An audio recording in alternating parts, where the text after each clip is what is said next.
deputy chief खाम्फा बरगयारी समष्टि बियो 17 बोसोरसिमाव दिनैसिमाव जेबो अनुष्ठान जौगानाय जायाखै बिसोर अनेक जौगाबाय माबाय होनदों खिन्थु दिनैसिमाव लामा दालां मोनसेबो जायाखै नैबे दालाङा जाहैबाय 7-8 गामि थांनाय लामा रायजोनि लामा दिनैसिमाव स्कुलाव थांनो थाखाय बे दैजोंनो बारसोनांगौ जायो दिनैसिमाव लामा दालां जेबो अनुष्ठान गैया आरो बेखौनो जोंनो सोलायनाय नांगौ देग्लाय जों डेपुटी चिफ खाम्फा बरगयारिखौ फेजेनगोन आरो फेरेंगा सारखौ जोङो जेब्लायबो जोङो देरहासार खालामगोन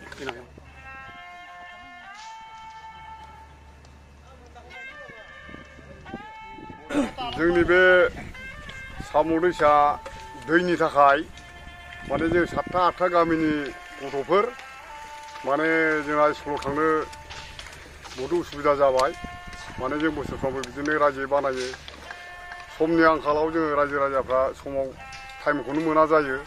मानि थाखाय होनना बुङोबा जोंखौ बिटिसि सरकारा नायाखै थगाय दोनबाय थायो मानोना जों बहुद खस्थ' भुगिनांगौ जाबाय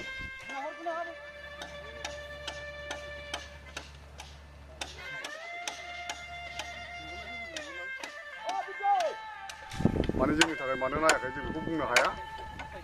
माने खेबथाम खेबब्रै इन्जिनियारिं फैबाय सुयो आरो थाङो ना फैसासो मोना नामाथाय जोंनि मानसि जों चिरांनि मानसि जों चिरां दुवारनि सिङाव ना चिरां दुवारनि सिङाव थानाय जों ओरैबायदि समाजाव दङ जोंखौ नाया ओरैनो गथ'फ्राथ' स्कुलाव थांनो बिराद डिस्टार्ब जायो 17 बोसोराव खनसेबो नायफैयाखै नामा बे दालांखौ नायफैबाबो इन्जिनियारफ्रा सुनानै थाङो सोर देखायफैयो सुनानै थाङो जेबो खामानि जायाखै अब्ला आदैमोना दा मा लुगैयो जेनेबा जोंनो नांगौ दालां लुगैयो जों लामाखौ मोजां लुगैयो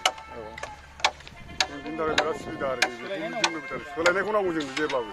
जों गोदान सरकार नांथारगौ नैबे जोंनि 7 गामि बाव जों 7-8 गामिया जों बिराद खस्थ' खालामनानै स्कुलाव थांनाय मानाय जों सुबिदा मोना 17 बोसोर जाबाय बाव जेबो जों बिटिसि सरकारनि जेबो अनसुंथाइ मोनाखै